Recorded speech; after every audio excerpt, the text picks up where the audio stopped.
And fast forward to today, we have the media telling us what to believe, what to think, what is the next politically correct thing is. And as you can see, it never stops.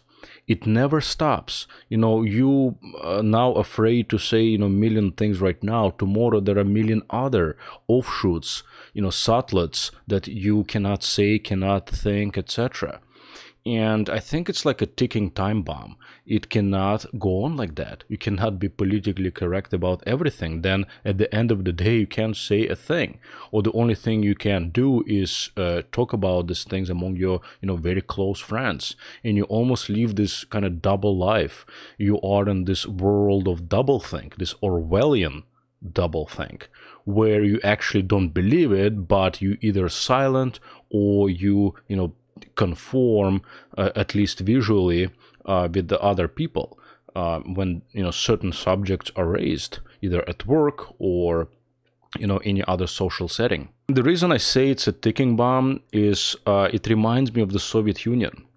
So Soviet Union existed for 70 years. It was a very strong system, a very holistic system. It had its own ideology, and it forced and compelled its people, their people to believe it. However, when the Soviet Union fell in 91, immediately people went into business. And just so you know, business, any kind of private enterprise, any kind of private initiative was forbidden and actually was, against the law. In the Soviet Union. But when the Soviet Union collapsed, everyone immediately went into the business, opened up their shops, began to travel to other countries, mostly to Turkey, to buy cheap goods and bring it back to the Russian markets and sell them for what they used to call speculation. Buy low and sell high. That's what they started doing. What it means is that they never, and just another thing also, pornography was being sold in the markets. I do remember that. All sorts of other things were being sold. Something that was, completely unheard of in the Soviet Union was any kind of items that were sold in the black market in the Soviet Union now are openly being sold on official city markets.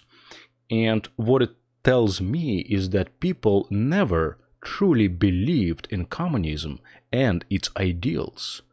When they went to work, when they were in social settings, they always probably, majority of the people either said they are apolitical, meaning that they have no inclination toward one side or the other, or they simply ignored the subjects. But it means that there was no popular support for the communist ideology. The same thing here right now. I'm sure a big chunk of the population is not supportive of this politically correct environment that we live in. They don't actually believe what the liberal media is perpetrating on the main channels.